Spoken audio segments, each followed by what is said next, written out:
this art, to show it to the world, and then for future generations, that's a responsibility on people to take it through to the future generations. The Quran I've been just gifted now as a replica is something which has been preserved, and therefore the Quran has tremendous value in our eyes. Even a replica for me is a part of treasure. I would like to read it, I would like to look at it, I would like to get it displayed in the presidency forever for people to see.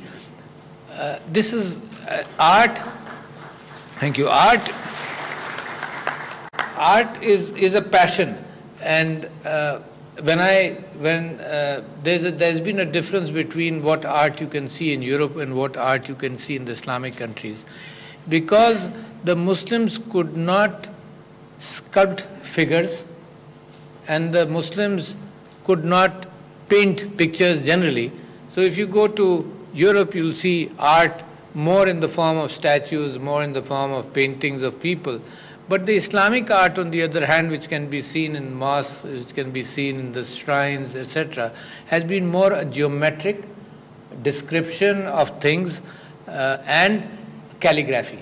And there was a nice book present here. And even in the mosques and in the tombs, you see a beautiful calligraphy, and which I think deserves preservation, while at the same time art cannot be separated from people.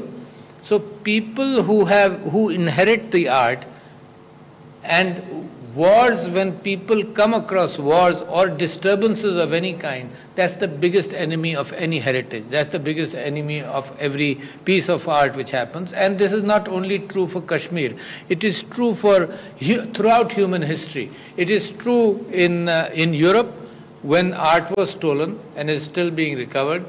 It was true for Iraq. Please don't forget the fact that the Iraqi museum lost 90% of its art, and it found its room in stolen art in the West, as well as with governments.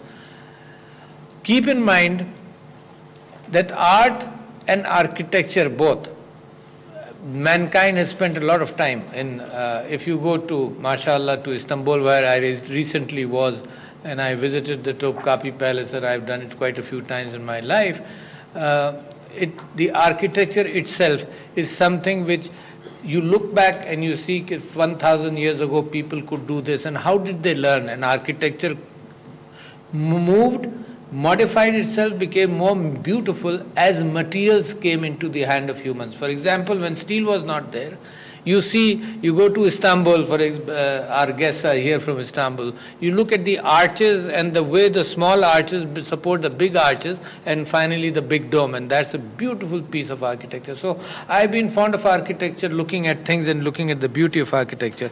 The history in Kashmir starts from the Muslim heritage, actually starts from Mirza Haider, who came from Ladakh in 1532, and then afterwards, from approximately the 1580s, Akbar the Great, Akbar-e-Azam, included Kashmir in the Mughal Empire until 1819 or about 1820, when around that time and later, when Kashmir was sold to the Dogra rulers for a pittance. You can't sell people and land. You can sell land, but you can't sell people along with the land. And today we are suffering from those decisions which happened at the time of partition and should not have happened.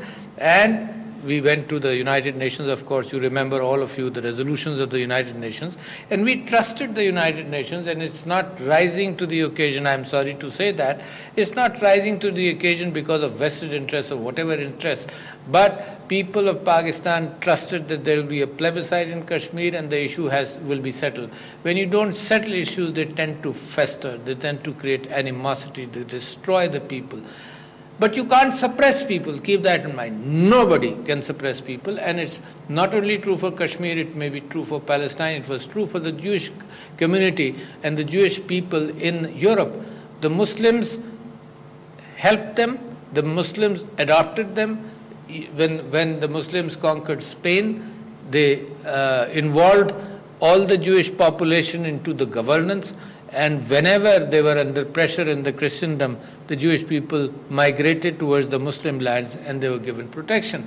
But at a certain time in history, in the last century, it was thought that the Jewish population can be suppressed. It didn't matter.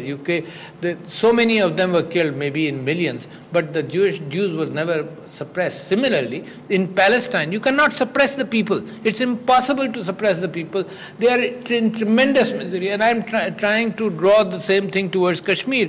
People in Palestine are under tremendous misery, and I make a statement usually that as soon as a child is born and he's able to pick up a stone, he picks up a stone and throws it at the oppressors. The similarity to Kashmir is there, but both of these places, Azad Kashmir and not Azad Kashmir, occupied Kashmir and Palestine is not visible to the world. So art and architecture and culture, both cannot be separated from people. Number one. Number two, while we talk about Kashmir art and architecture, we should remember, we can look at the beauty. There's so many valleys which are beautiful. There are forts, there are caravansarais, there are baulis, wooden mosques, everything. And I've been a tourist. I visited Kale, the Neelam Valley, maybe in the 70s and 80s. And since then, I'm an admirer of natural beauty. Together with that natural beauty, the people develop skills and art. For example, what has been displayed outside for the world to see. And that art becomes a particular inheritance from father to son or mother to daughter, and then it goes continuously, and we can see that in the beautiful pieces which are made there, as well as paintings and art.